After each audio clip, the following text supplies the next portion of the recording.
Welcome back to the student. Now we are going to study present perfect.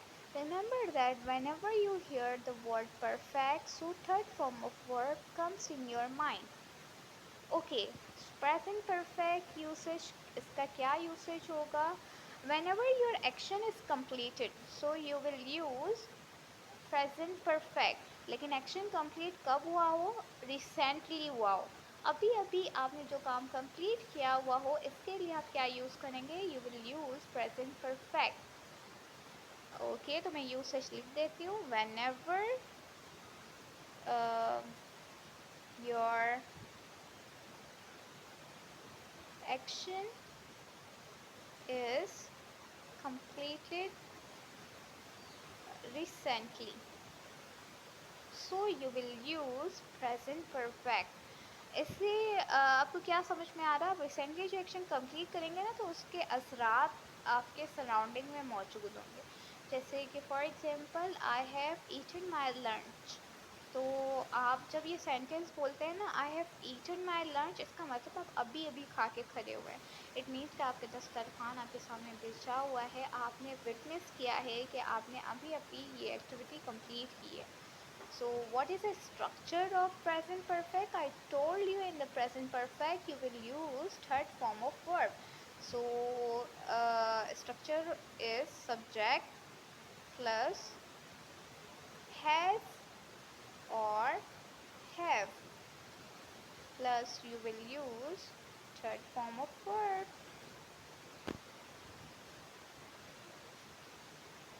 Then object.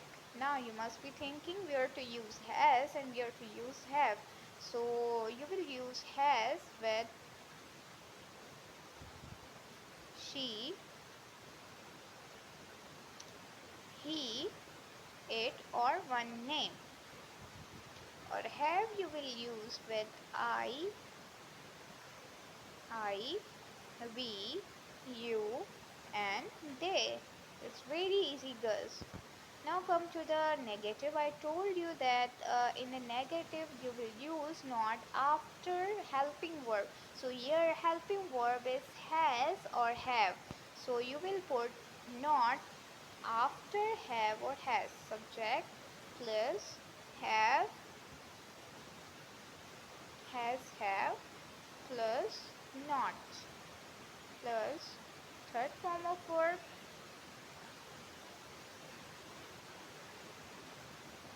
then object.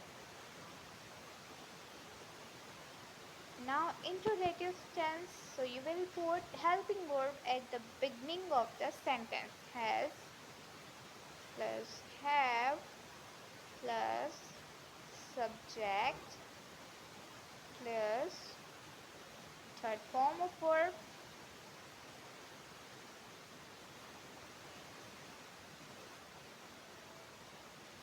plus object.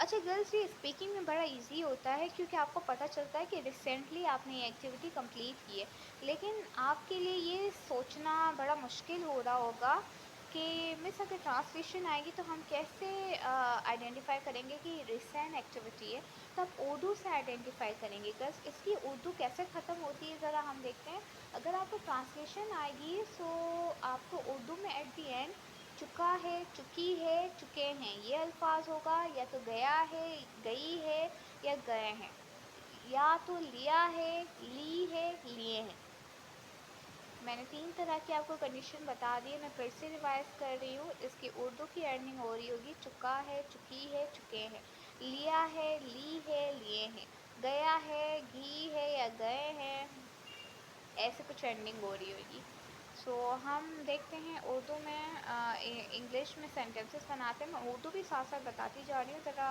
Let me think कि मैं क्या बनाऊँ sentence I have okay मैं अपना test दे चुकी हूँ मैं सेंटेंस बना रही हूँ मैं अपना टेस्ट दे चुकी हूँ तो क्या होगा I have completed my test okay girls, completed भी हो सकता था, गिवन भी हो सकता था। दूसरा बनाती हूँ। क्या तुम कॉलेज गए हो? अ, क्या तुम कॉलेज गए हो? Have you gone to college? Question mark. अब एक नेगेटिव बना लेते हैं। लेट मी थिंक, क्या बनाऊँ मैं?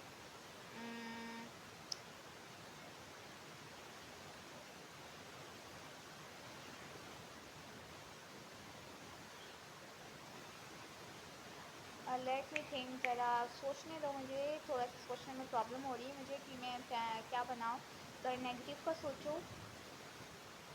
अच्छा, मैंने खाना नहीं बनाया है। तो देखो, बनाया है, अलिफ और है आ रहा है। ज़रा आप याद रखें, चुक्का में भी देखो, चुक्का में देखो आखिरी में अलिफ आता है और है आता है। तो आप ये याद रखना कि अलिफ और है आएगा आखिरी में। ओके, सो देखो, मैंने खाना नहीं बनाया है।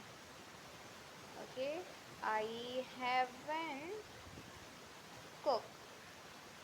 ओके, इसका मतलब ही है मैंने खाना नहीं बनाया है। ईडी भी लगेगी, sorry, third form of verb होगा। सो ये था present perfect tense. I hope so you have understood all the concept. Thank you for watching this video. Allah Hafiz.